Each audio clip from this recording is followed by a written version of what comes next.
Breaking with my normal way of doing a video, if you consider the few that I have done as being normal. Well, I've done a few more than I have posted, but beside the point.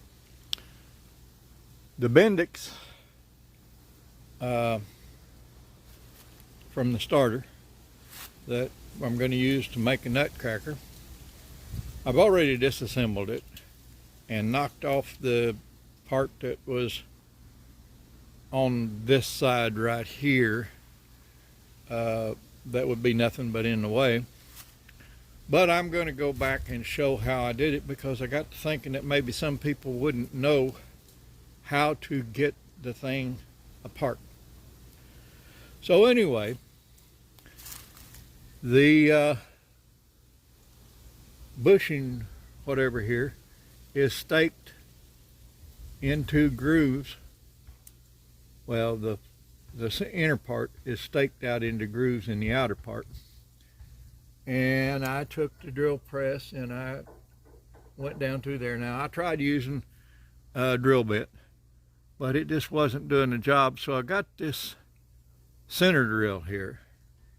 Now, I know center drills are not something everybody would have, but they are available and they're not too expensive. But anyway, I drilled out the staked holes, and then I tried putting a pipe wrench on this to turn it various ways, not knowing even if it was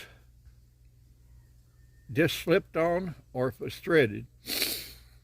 Anyway, I couldn't get a grip on it with any of the wrenches I had, so I ground some grooves with a grinder, just a regular angle grinder, on each side, so that it would get a grip with a pipe wrench.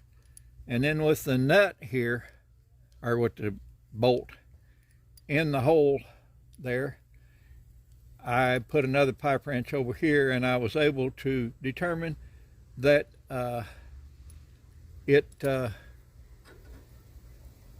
turned off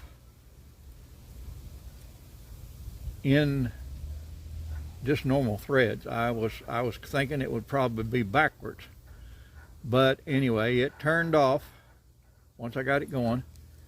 It's got some real fine threads there, and then this thing comes off. Now, it was on like that with a flange thing around this. It doesn't matter which way it goes, but I'm not sure what the threads are, but they're very fine, and they're a righty-tighty, lefty-loosey threads. Just in case somebody has found themselves a Bendix and are ready to try to make one, I thought I'd show this part before I get to the welding up and everything of the metal. Actually, I'm going to put this in the lathe, and I'm going to grind a groove here and see if it won't work with just a clamp holding it down to something. You know, hell, Sherman's always trying projects, according to my grandma. This is just another project. Anyway, y'all take care. See you on the creek. Bye. Till next time.